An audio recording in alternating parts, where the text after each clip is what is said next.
Dalam rekaman terlihat sejumlah pelaku berusaha masuk ke dalam rumah. Namun karena pintu yang terbuat dari kaca terkunci, para pelaku memecahkan pintu kaca.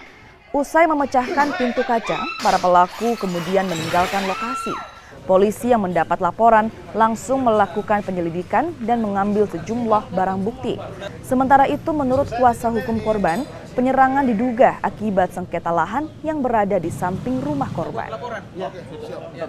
Jadi pengerusakan kami duga dilakukan oleh orang-orang suruhan ya, diduga orang-orang suruhan pihak sebelah.